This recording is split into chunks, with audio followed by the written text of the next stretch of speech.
Parfois, on va bien loin pour vivre des belles aventures. Pourtant, à quelques kilomètres de la belle ville de Québec, il y a une activité une fois par année qui réunit 600 personnes. Ça s'appelle le Sentier de la Bouette. Si vous aimez vivre des belles expériences, si vous aimez sentir le vent sur votre peau, si vous aimez les grands espaces, partager des beaux moments festifs avec les amis ou avec la famille, c'est vraiment une activité pour vous. Nous, on l'a réalisé en famille avec des amis le 16 juillet dernier et c'était la 33e édition du Sentier de la Bouette.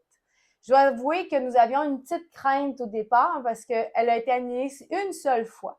Et là, on se disait, va-t-il faire beau? Comment ça va se passer? C'est quand même dans les battures du fleuve.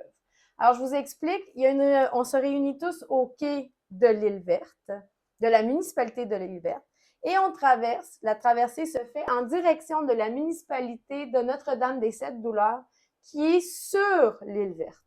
Nous avons profité d'une magnifique journée et je vais vous laisser avec les belles images que Jean-Vincent a tournées pour nous cette journée-là.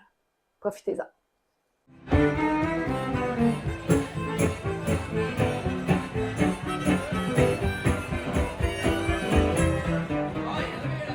La traversée débute avec un grand rassemblement sur le quai de la paroisse. Durant les 5 km qui séparent les deux rives, nous serons encadrés par des guides.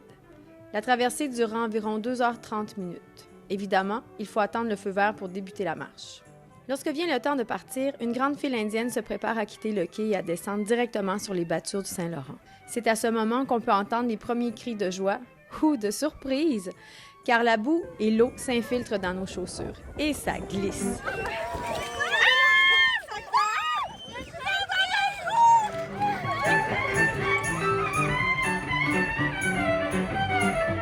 Ainsi, il faut attacher les chaussures solidement si on ne veut pas se retrouver déchaussé pour le reste de la journée. Une fois la surprise passée, ce n'est que pur bonheur. À mi-chemin, entre la rive et l'île Ronde, la boue laissera la place à des lames d'eau qui peuvent atteindre les genoux et parfois même la mi-cuisse. Il y a aussi des herbes et des algues. Durant la traversée, le lit du fleuve nous réserve bien des surprises.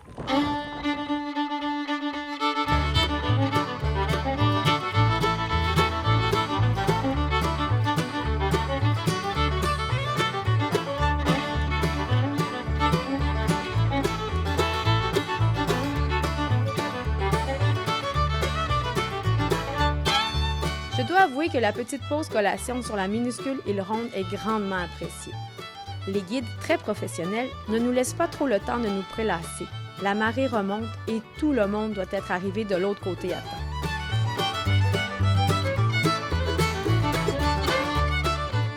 Nous quittons donc l'île Ronde en direction de l'île Verte et contrairement à ce que nous pensions, c'est des cailloux et des roches qui nous attendent pour la dernière portion du trajet.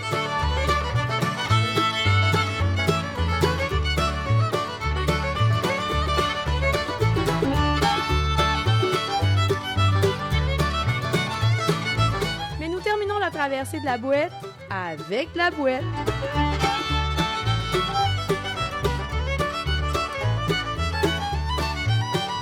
Et oui, déjà à l'autre rive. Le temps de nous déchausser, de nous changer, de partager un bon repas et c'est déjà l'heure de repartir. Le retour pour nous se fera la même journée en traversier. Oui, en bateau, puisque la marée est déjà remontée. Il ne nous reste plus qu'à rêver d'une prochaine édition.